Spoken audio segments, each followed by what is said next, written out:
All right. So in gas chromatography, the mobile phase is our gas, right?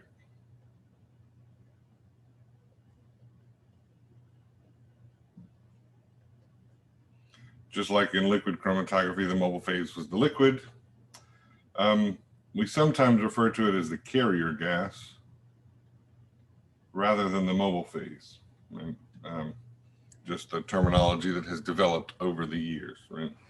And so if you don't hear me say mobile phase as much, but carrier gas, just know that those are interchangeable terms.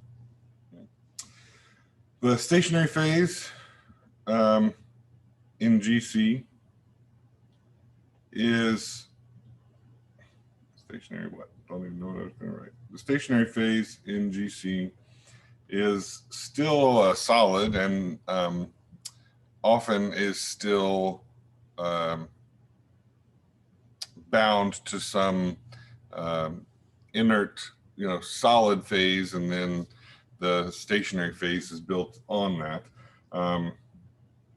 But we could have liquid stationary phases, which is kind of wild to think about. So you can, we'll get to it in a little bit, but you can actually have a very thin layer of a liquid that's sort of adsorbed onto the surface of your column. And as long as your temperatures don't get too crazy high, it'll stay there.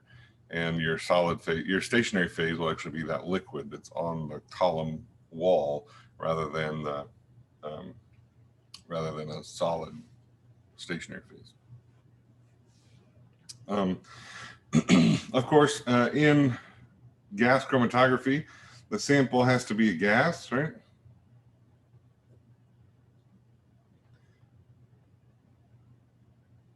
And so the general operating range for GC is, something around room temperature-ish.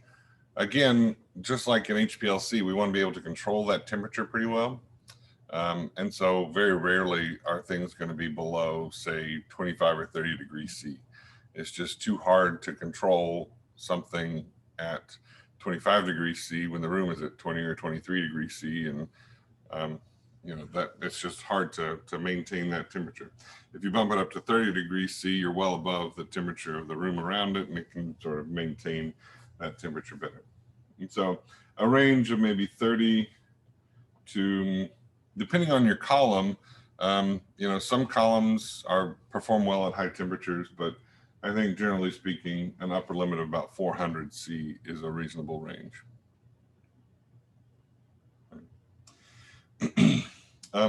We will talk next week in lab about quantitative chromatography when we get our HPLC data and when we load up our cocaine.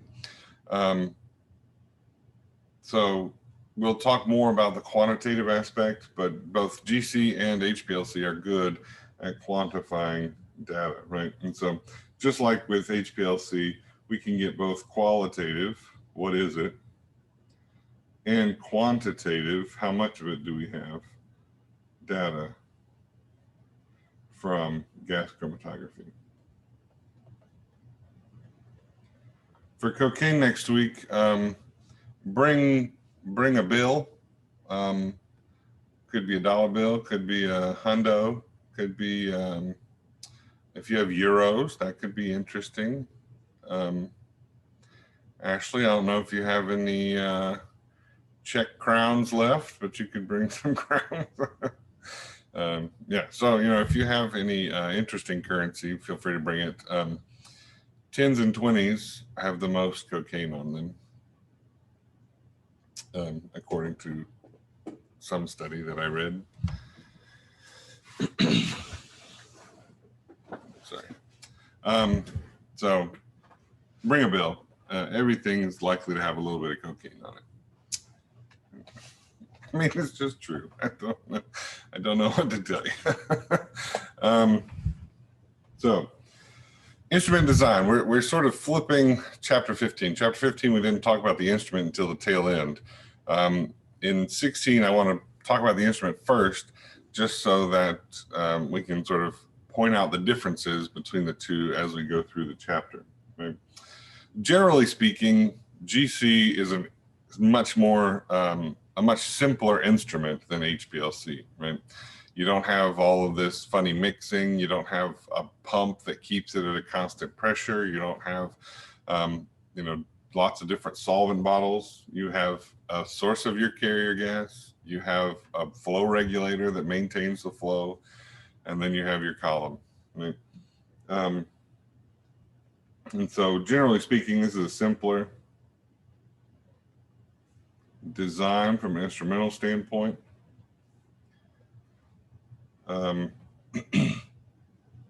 One carrier gas, right? So there's no mixing. The carrier gas comes pressurized, right? These big tanks of gas are high pressure tanks, and so we don't need a pump to increase the pressure any, right? And so there's no pump here because our tank is pressurized.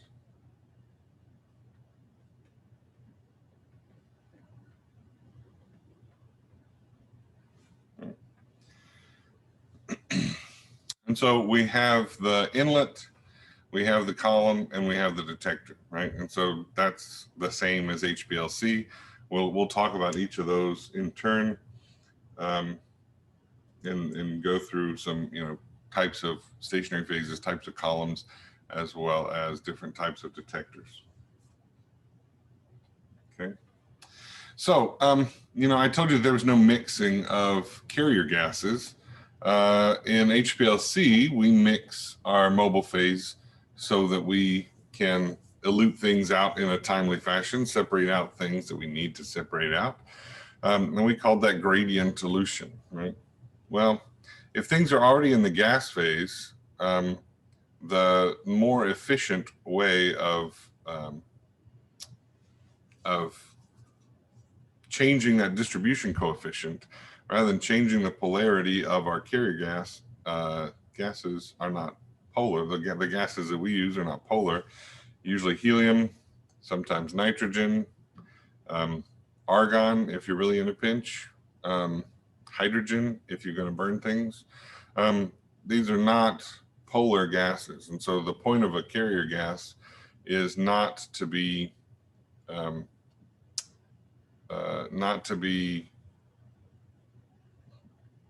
the distribution coefficient is still into and out of that stationary phase, that difference between the stationary phase and the mobile phase, but the mobile phase is not necessarily attractive to our analyte in the way that a solvent would be. It's just, I'd rather be in the gas phase versus the solid phase, rather than I'd rather be polar than non-polar, right? So it's a slightly different kind of way of thinking about that distribution coefficient. But so we control the temperature, and I told you, alluded to this on the previous slide, what our temperature range could be. Right, so anywhere from 30 to 400 degrees C. And that changes that distribution coefficient, KD. Right? It changes how well our molecule would rather be in on the stationary phase versus floating through in the carrier gas.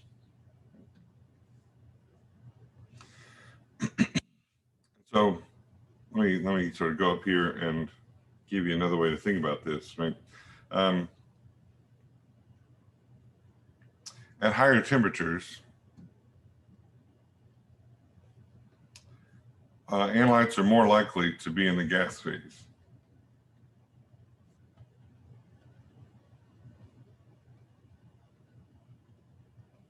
Right? And so if you've got something that really sticks to your column, something that is very, let's say, non-polar, that sticks to your column very well, the best way to encourage it to come off the column is to just heat it up to the point where it would rather be a gas than stay solid or liquid or whatever on the surface of the column. Right? Those of you who had a discussion with Dr. Arrington at lunch yesterday a molecule or two does not a liquid make. So, you know, but we can still think about it as being in the gas phase or being in a, broadly speaking, condensed phase. And so these two different types of separation, isothermal separation, right? Iso, we know that means the same, right? And so the temperature doesn't change. We think about this as being similar to an isocratic separation in HPLC, right? Same polarity, same solvent in HPLC, isothermal, same temperature. We're going to keep those distribution constants the same throughout our run, right? In a temperature gradient,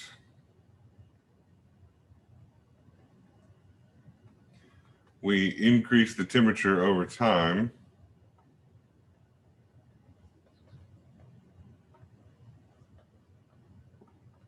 to encourage those I'm going to call them sticky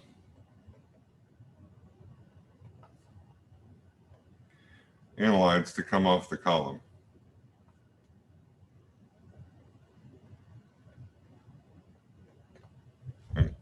So if you've got these analytes that bind very well to the column, the best way to sort of encourage them to come off is to increase the temperature, so they'd rather be in the gas phase and move along.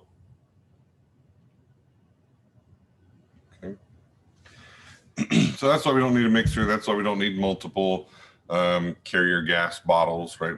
We don't change any of that in order to sort of shorten our run times. We just change the temperature of the column itself. Okay. And so if we talk very broadly, there are two types of columns. There's a packed column, and then all of these open columns.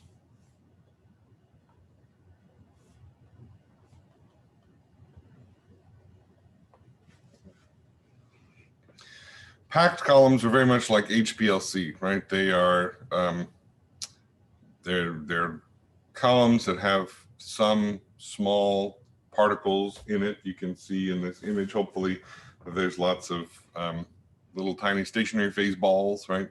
All those little pieces of silica or alumina or whatever it is are coated with whatever stationary phase we're interested in, right? And so a packed column, this is similar to HPLC.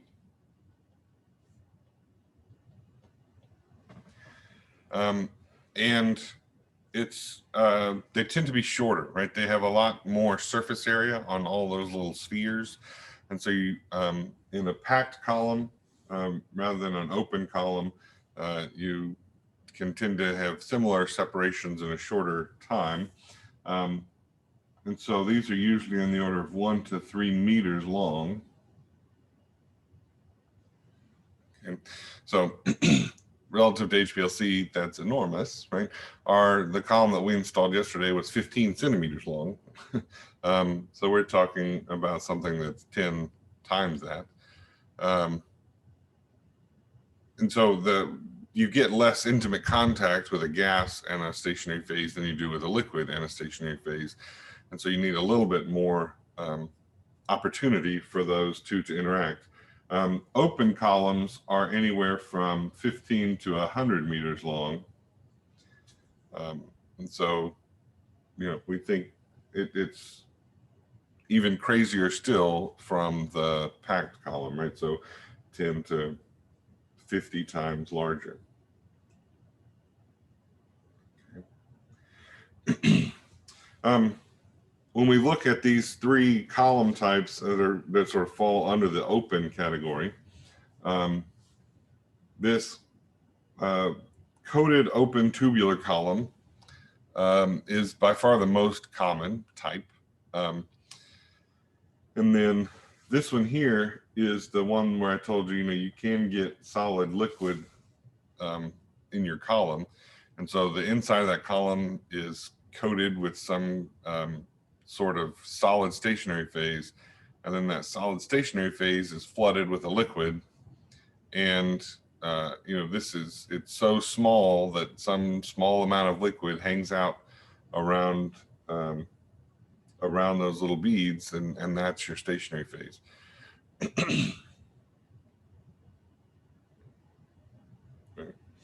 And so for open columns,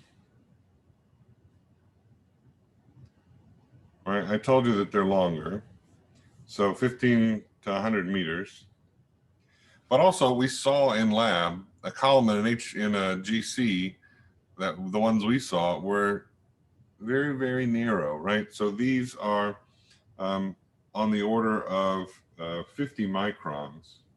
I'll say 50 to 200 microns, sort of depending on the column. And that's an inner diameter, ID, inner diameter. These packed columns are usually 5 millimeters in diameter, right? Which is much more like what we saw in the HPLC, right? That column was, about 5 millimeters across. It's got to be big enough for you to pack in some beads. And so this image at the bottom from our textbook is a little misleading because they are not the same size in terms of the diameter. So when we talk about these different varieties of open columns, we'll talk in a little bit about the different stationary phases. And because the open tubular columns are by far the most common, this wall-coated variety, we'll spend most of our time talking about that. For this one, stationary phases are just like HPLC, right? So these two are the most like HPLC because we're essentially taking those same little tiny pieces, right? Remember, they were 3.5 microns or something like that. And we coat the wall of our open tube with those pieces, or we pack our column full of those pieces. And our gas flows through and interacts with that stationary phase. And that is very, very similar to HPLC. In this liquid variety, right, all of a sudden you're able to really change the polarity of your mobile phase very easily. Sorry, your stationary phase very easily. Now that doesn't mean that you can. Let me backtrack a little bit. There are a much wider variety of options for polarities when we talk about liquids versus solids, right? And so if you're choosing a solid stationary phase, there are a handful of polarities that you can choose from. But if you're choosing a liquid stationary phase, you can fine tune a liquid because we can mix solvents together. You can fine tune a liquid to be just about any polarity strength you want it, right? And so, if you need a very sort of fine tuned polarity difference, that liquid chromatography, the gas liquid chromatography is really your best bet. Okay. So this one is for fine tuning polarity. Okay. So let's talk a little bit more about this most common variety, these wall-coated open tubulars. Okay. The best thing that these open columns in general have going for them, and so this is for all three of those varieties: the wall-coated, the stationary phase packed onto it, and then the liquid as well. But generally speaking, for open tubular columns, because there's no packing. In fact, if you recall the Van Deemter equation, that very first term, the A term in the Van Deemter, is for that eddy diffusion. So the number of paths around all those packed columns. the packed particles, right? All of a sudden we have no packed particles, so that A term in the Van Diepter goes to 0, right? So, well, it doesn't go to 0, sorry, it goes to 1. They're all exactly the same. And so that eddy diffusion term is the same. And so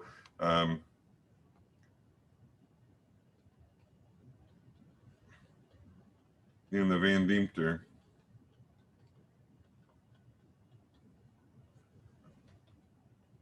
that term just essentially drops out.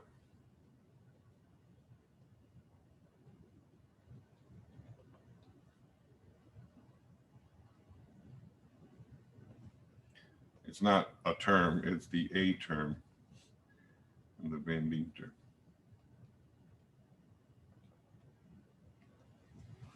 Right? And so that's nice, because then all we have to do is worry about fine tuning our speed, and we don't have to worry about that eddy diffusion.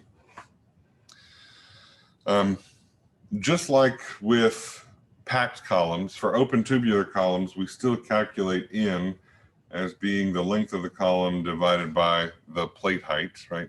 So that number of theoretical plates is still the overall length of the column divided by the plate height. Because these columns are so long, most of the time manufacturers try to get the same number of plates. And so your plate height increases a little bit as your column length gets longer. You can, shoot for a 75 or 100 meter column in order to increase your number of theoretical plates if you have a particularly funky separation, a particularly nasty separation to do. But generally speaking, the longer columns are things that, stationary phases that don't separate as well. Say you're doing some kind of chiral separation. It takes a long time for two chiral molecules to not overlap each other and to separate a little bit, right? Because they have exactly the same physical properties, essentially, except they're slightly different chiralities. And so it takes a long time for those things to separate. And so you need a big old column to get good separation in chiral separations. So the calculating the number of plate heights is exactly the same. And then, like we talked yesterday in HPLC, the number of plates in our HPLC column yesterday was what, 20,000 or something. And so, we're looking at, that's sort of the starting point for GC columns. And so usually the values given are 10,000 to a million, 10 to the 4 to 10 to the 6 for the number of columns. A number of plates, I'm sorry, not the number of columns.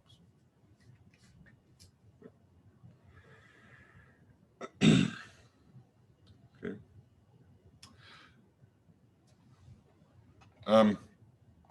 Additionally, for the open columns, whatever you have bound to the wall, so there's the actual capillary is made out of a silica kind of material.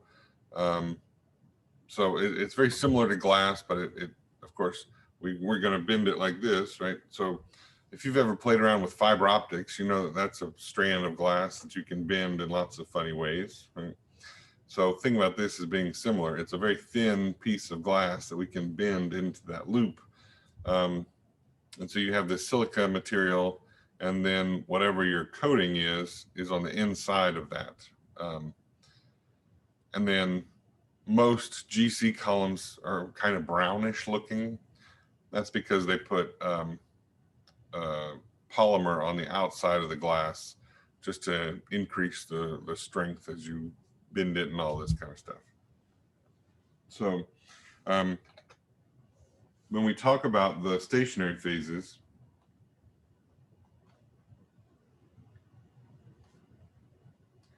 we'll talk about this a little bit more, but these are usually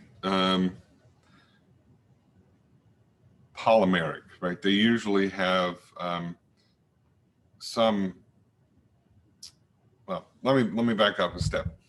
We have this column that's 25 microns in diameter, right? We're not going to be able to put a funnel in it and fill it up with something, right? And so we hook it up to a pump and flow through some liquid, and we hope that some of that liquid sticks to the walls, right? And that becomes our stationary phase. And then with polymers, you know, there's this heat curing process where you can cure it, dry it out, and it sort of sets in its polymeric form. That's essentially what we do. And that's why polymers are, generally speaking, what you'll find as the wall coatings for GC columns. And so these polymeric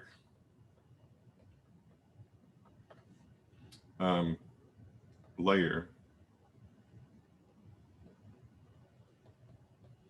sometimes, you know, the polymer that you really want as your stationary phase doesn't stick to glass very well. And so there will be a layer of something that does stick to glass pretty well. And then you'll have your layer of whatever polymer that you're interested in. And so sometimes there's multiple layers of polymer inside that glass tubing. Right.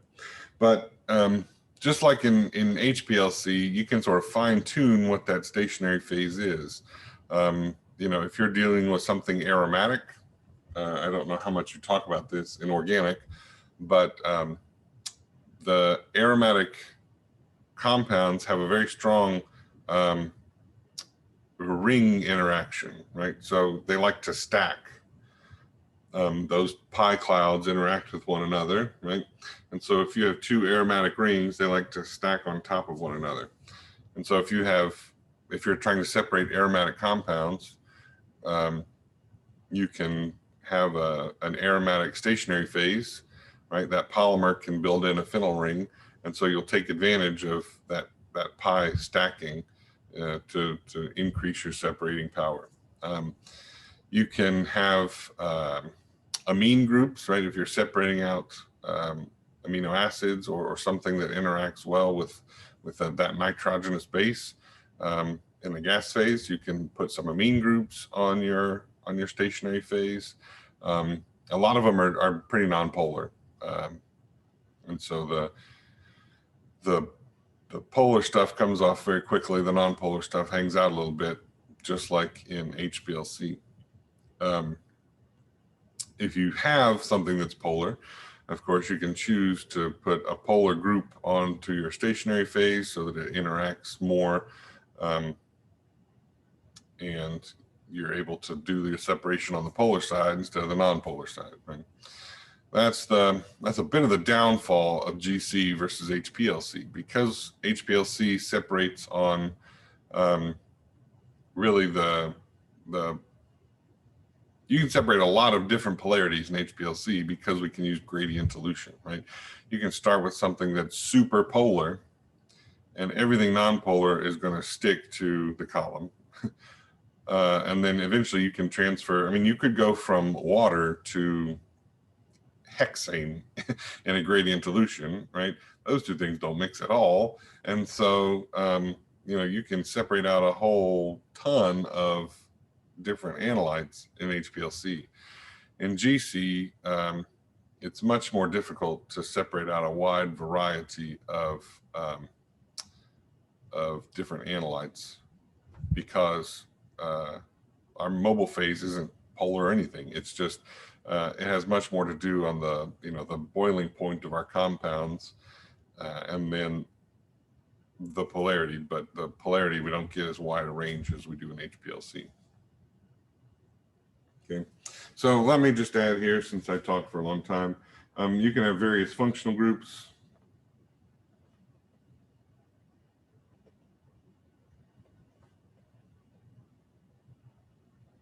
Right. And we get separation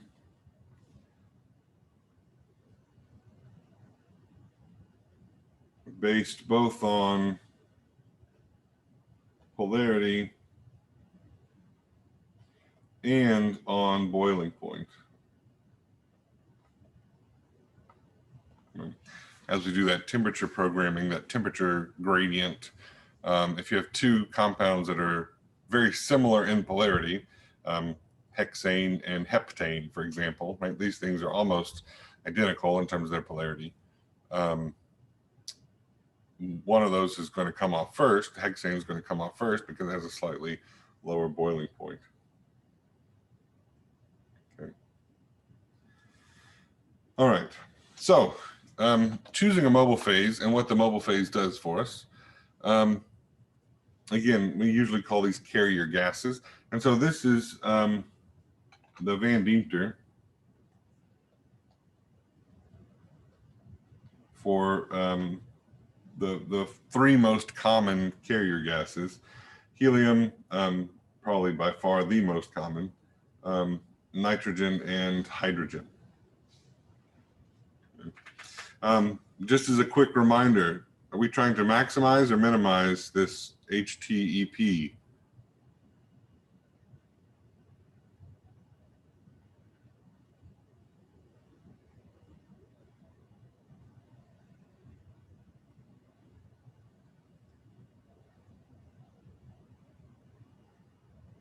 Huh? That this is actually a misspelling. This figure is from our text. This should be HETP. So you might remember what HETP stands for?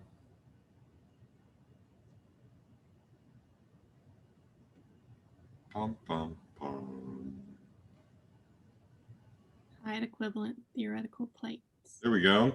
Height equivalent theoretical plate. And so do we want plate height to be large or small?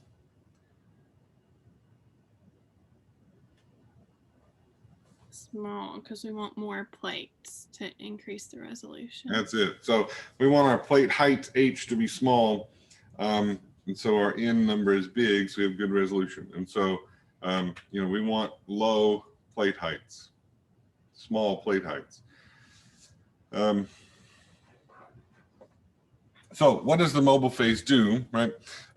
Because the mobile phase itself is nonpolar, nitrogen, helium, hydrogen, all nonpolar.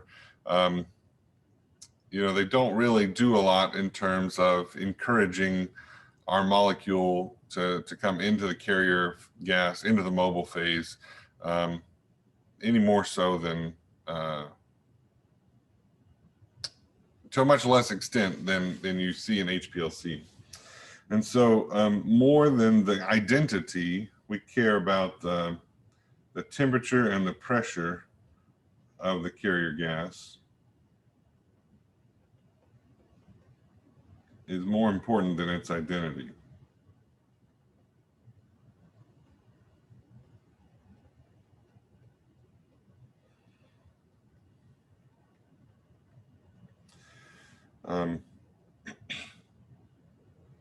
So we need to be sure that as we do our experiment, we regulate the temperature pretty well. And so the temperature regulation happens in the oven, right? So the inlet and the oven are heated.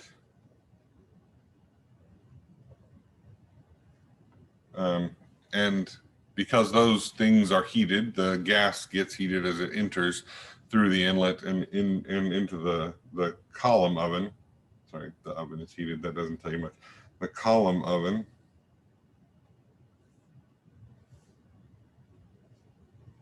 Right.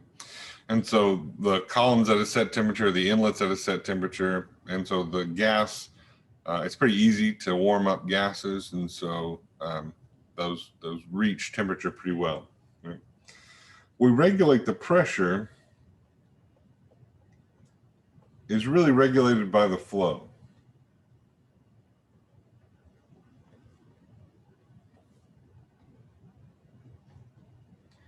Right?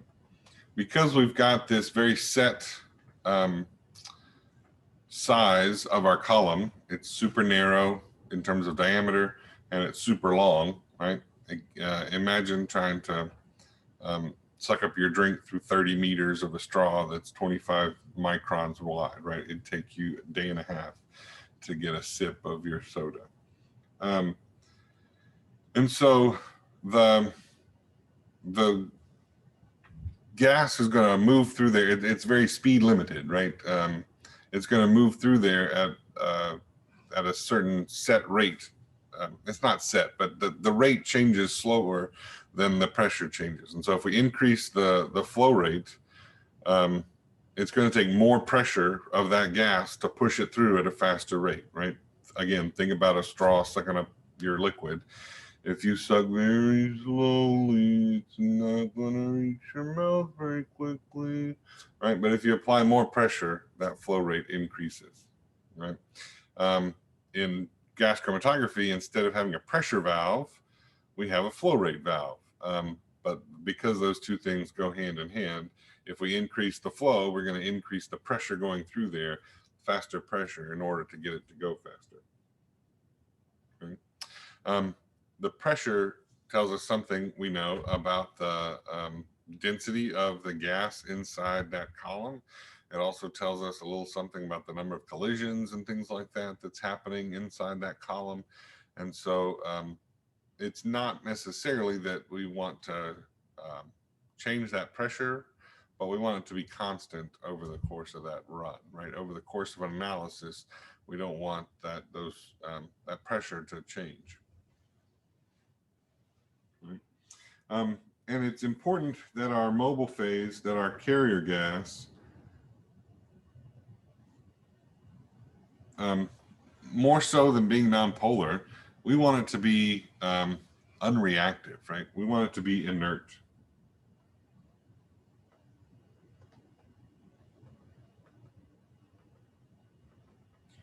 With our analytes. And the column, of course. That'd be bad.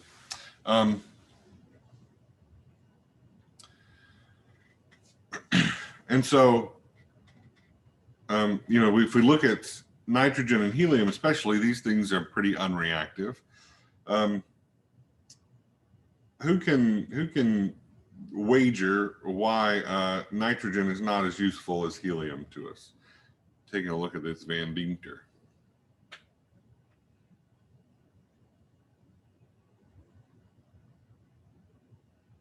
He has the lowest theoretical plate height of anybody else. So why wouldn't he be used as much? He's too slow or something, the speed. So it has to do with speed. It's not necessarily too slow. It's just that his useful range is very narrow, right?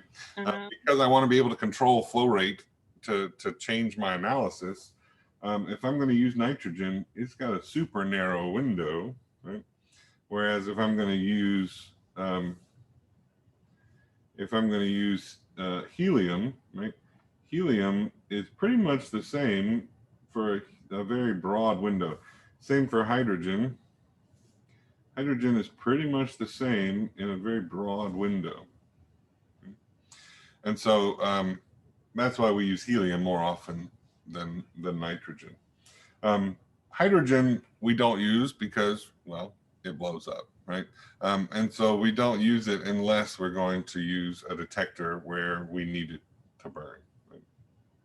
Are a lot of people like doing research to find another option with this helium shortage I hear about?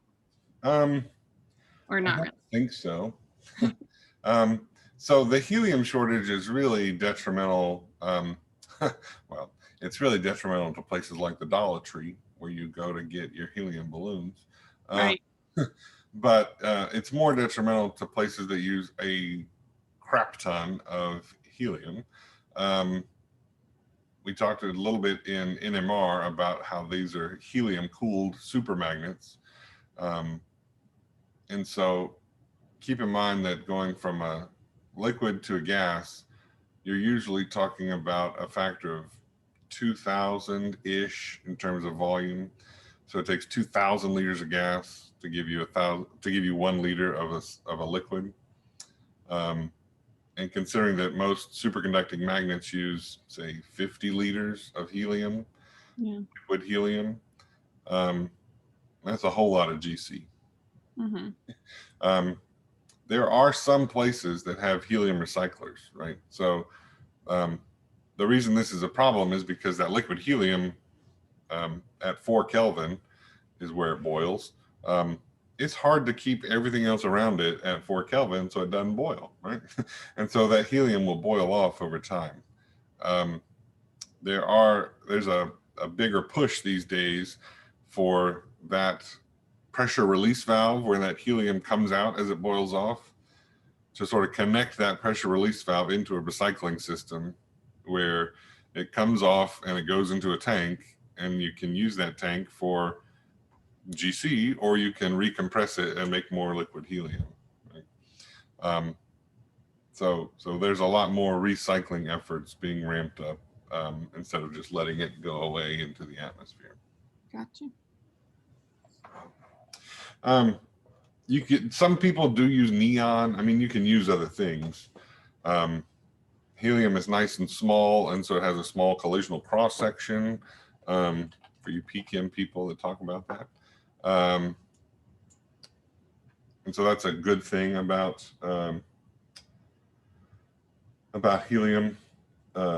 You can have relatively high pressures and still keep your collision rate low because it has a smaller collisional cross section. Okay. All right.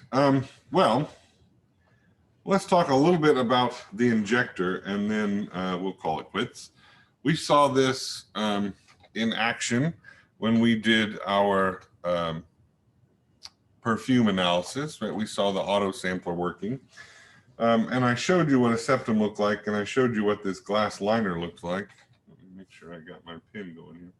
Yeah, I showed you what this glass liner looked like and what this septum looked like.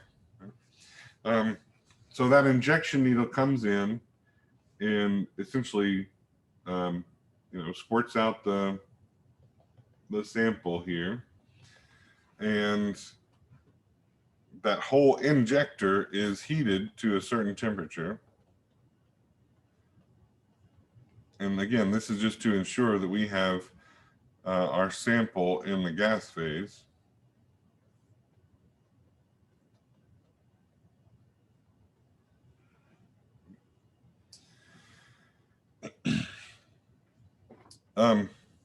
This has a split outlet, and this is a good time to talk about a split injector. So almost all injectors have this split/splitless injection.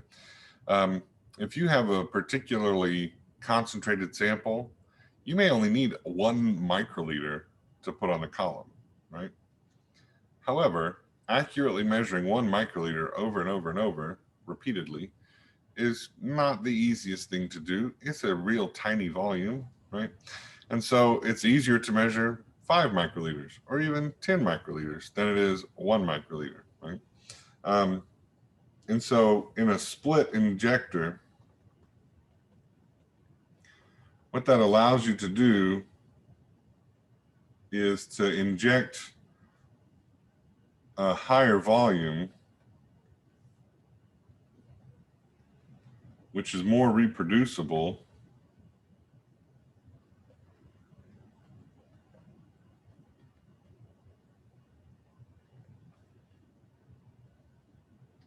and essentially some of it just goes away, right? It's just exhausted out of the inlet, right?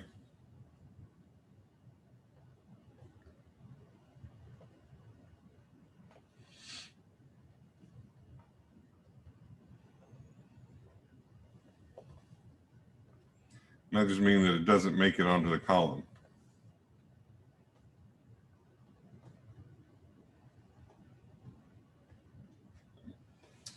I'm sure some fraction of you are also exhausted.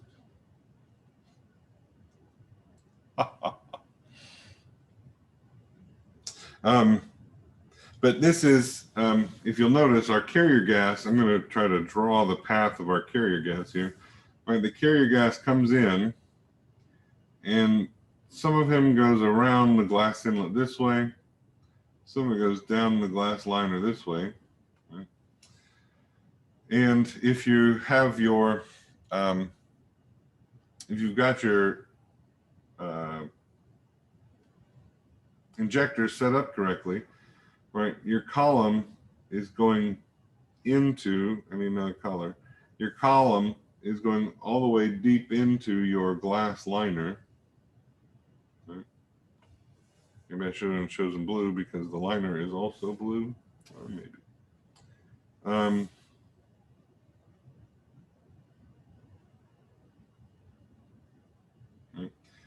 Your column goes up deep into that glass liner so that you're sure you catch all of that sample, right?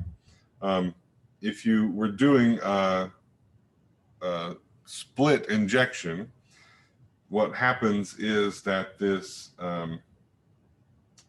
this carrier gas pressure increases briefly during your injection so that more of it gets blown out this little exhaust tube, right?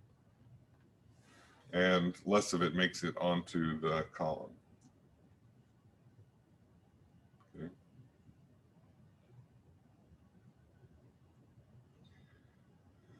The septum is just there to prevent any of our carrier gas from getting out, right? Any of our sample from getting out. The septum just stops that.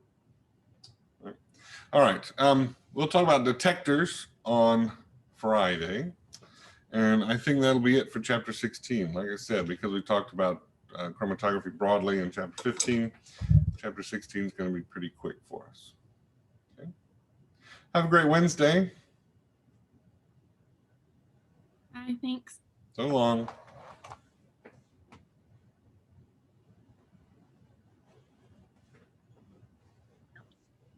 Hey, Dr. Davis. Hello. Can we ask you a quick question about the problem set? Sure. Okay. On 15.12, Yeah. it's the one with Excel. Yes. And we are pretty sure that we found the original concentration from both the peak height and the peak area. Okay. And in part C, it asks which one would be more reliable. And so for our peak height original concentration, we have negative 0.0338 milligrams per milliliter. And then area, we have negative 0.0567 milligrams per milliliter. And we're just confused. So something's fishy. We can't have negative concentrations. Yeah. So I might take another look at your Excel file. So to answer C, though, you don't really need any numbers. You just need to think about it.